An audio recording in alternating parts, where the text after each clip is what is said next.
community service providers and the Hennepin County providers and the mental health clinic all together to sit around a table and talk through this problem.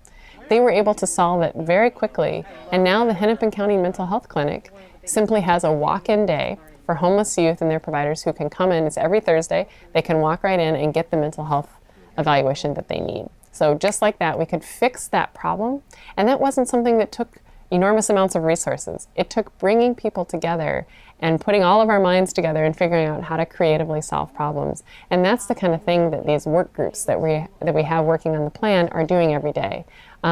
Somebody comes up and says, this just doesn't make any sense. This isn't working for people. It's too bureaucratic. It's too, in fact, many times we're just spending too much money and not getting the results we'd like to see. How do we be more effective with the dollars that we have in many cases? This is a really tough economic time, and there's not lots of new money flowing to do this work. We have to be really smart and very efficient with the dollars that we have. And I think so much about this initiative is doing just that. It's bringing people together to say, how can we do this better? And how can we be smarter? And how can we help more people with what we have? And some of the things that folks have been able to do have been really remarkable. At St. Stephen's Homeless Shelter, I'm an overnight volunteer. I've been doing that for about 15 years. I go monthly, and I spend an overnight, usually on a Friday night. Bring my sleeping bag and my overnight bag, and I stay overnight with 45 men who are homeless. The program they have at St. Stephen's basically is a 90-day bed, where you can have a place where you can clean up at night and go to work in the morning, where you have a place you can get ready to go for a job interview. And it's really hard to go for a job interview if you've slept under a bridge and get a job. It's hard to go for a job interview if you have a house of your own. But St. Stephen's, their program is great because it gives people 90 days to kind of get everything together and work. And they have a banking system where they keep, I think it's half your paycheck, and you keep the other half. They put that money away, and then they use that for your down payment, and they help you find an affordable place to live. We start waking people at 4 o'clock in the morning to go to work, between 4 and 6, and the shelter closes at 7. And people get up, they take buses for 2 hours to Chanhassen or Shakopee or places like that to go to their jobs. And when I wake them up in the morning and I give them their lunch, I think, this man takes a bus for 2 hours to work, he works a full day, and he can't afford a place to live. And I think this just is not fair.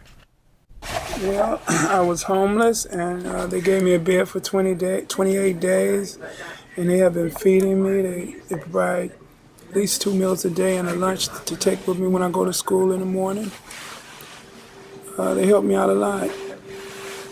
I'm planning on getting a job, and by Monday I filled out the application today at Jiffy Lube or oil change place, and they said they'll save $100 a week on my money and help me find an apartment. I've seen a lot of people move through the system on that 90-day program.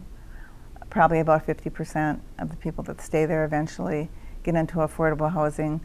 Okay, how about Analyze This, the Robert De Niro and Billy Crystal comedy?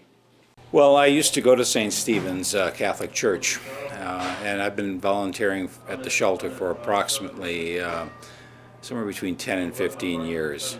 I came here, I think, thinking that I was going to tell people or instruct people or help people find their way in life a little bit better. And what's happened is sort of the opposite has happened. I've been learning probably more from the guests than they've been teaching me. And the guests are just very average folks, just like me, and except for a slip or a fall in some sort, some strange circumstance in their lives where they've kind of stumbled and they've fallen on hard times.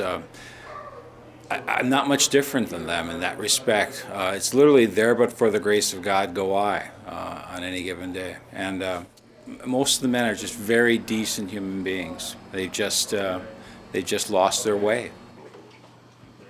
I would say that Peter has worked here. He and I have worked together now for over 10 years. So we enjoy doing that. And I've been at the University of Minnesota for about 34 years. So you kind of live in the ivory tower there. And then after a while, After all, you say, well, there must be something else. So I quit that work, and I'm just doing what I'm doing now, volunteering. So that's the reason I'm here, and I think that's the reason Peter is here as well. So everybody has a different story. Everybody is in a different part of their little journey. People here, the community, the parish, is very involved in social justice, and I wanted to, figure out how I could help. And so one day I volunteered at the shelter and found out it was a pretty good fit for me, and so I decided just to keep doing it. I started volunteering at St. Stephen's as kind of payback, for all the good things that I have in my life and good fortune. And really what happened is I find that I get much more back from the guests and the staff at St. Stephen's than I ever give, and it's just a wonderful experience. I find out that what I've got to be grateful for when I come here. I find out just how fortunate I am. I mean, I'm just a middle-class person, not wealthy at all, but I have a very good life and a home and a family. And when I come down to St. Stephen's and to spend time with the gentlemen and help them and let them help me, I gain so much from that interaction. And so I think what it does is it gives you a perspective on what your life has got. And that's why I would encourage other people to volunteer here.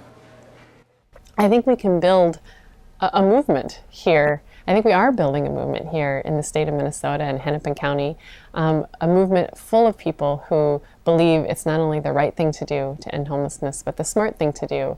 And I think as we increase that, anybody who's interested in this can join that movement in multiple ways. They can volunteer, they can provide financial donations, they can do advocacy, they can invite us to speak at their faith communities or their businesses.